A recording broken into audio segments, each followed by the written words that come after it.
Can this franchise graduate from demigod to god on the second round? You're watching Beyond the Trailer's review of Percy Jackson, Sea of Monsters. Luke.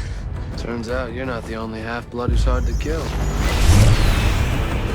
The only thing that has the power to save our home is the Golden Fleece. It's in the Sea of Monsters, what the humans called the Bermuda Triangle. A quest for only our finest heroes. You twist the cap off this, you release the winds from the four corners of the world. What? No, not in here.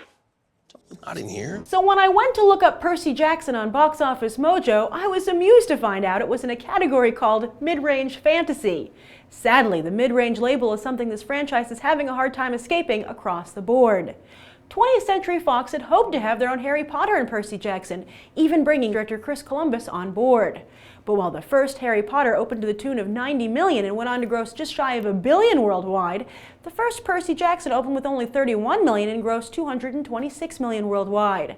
And while Daniel Radcliffe has become an international superstar, flexing his artistic muscle on the stage and choosing his post-Potter films as he sees fit, Logan Lerman still finds himself floundering in film alone.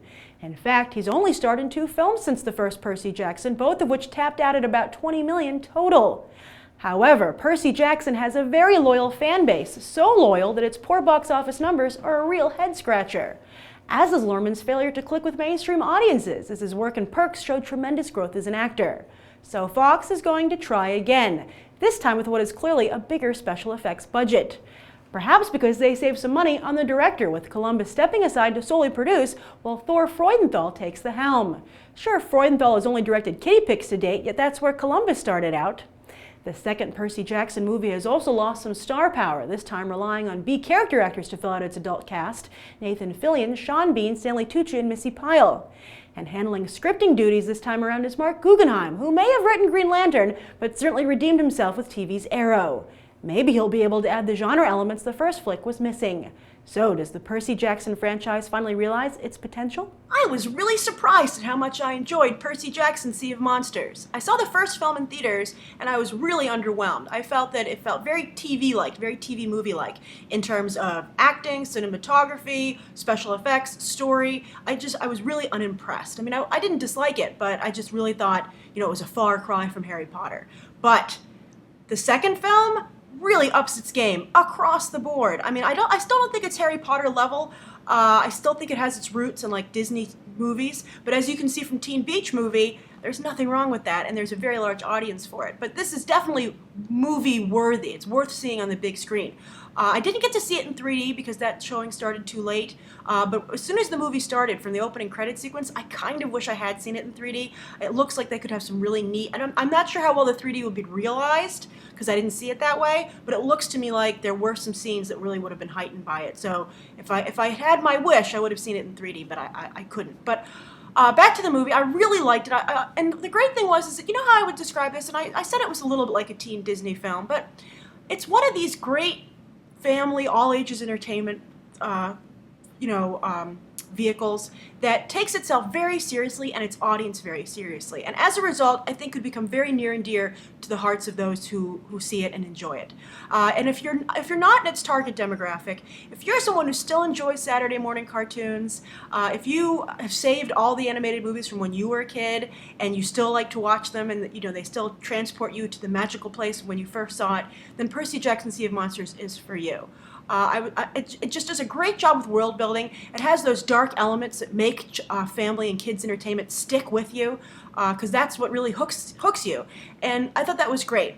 Right from the beginning, it has a very dark opening, and then it jumps to modern day, and that's when it starts to feel a little teen Disney.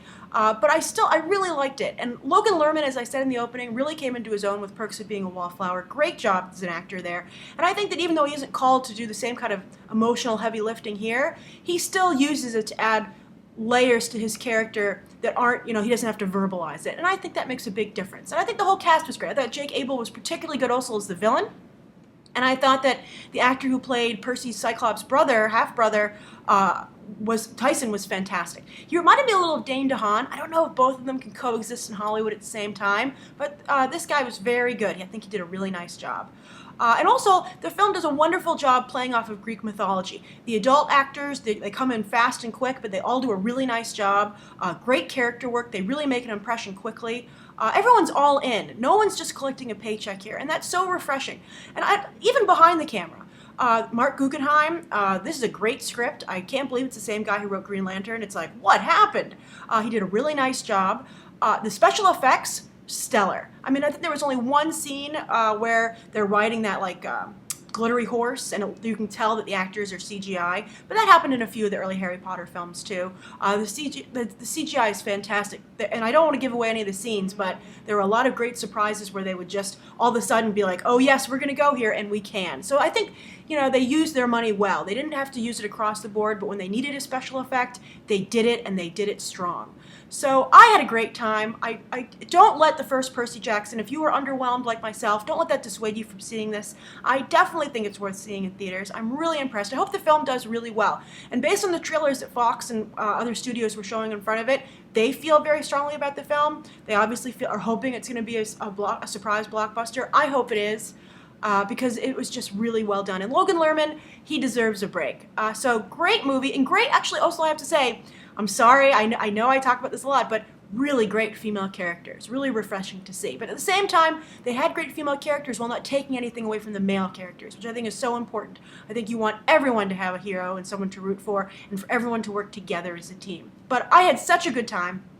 I cannot recommend Percy Jackson Sea of Monsters enough. So that's my review. I hope you enjoyed it, and you can check out these other videos right now.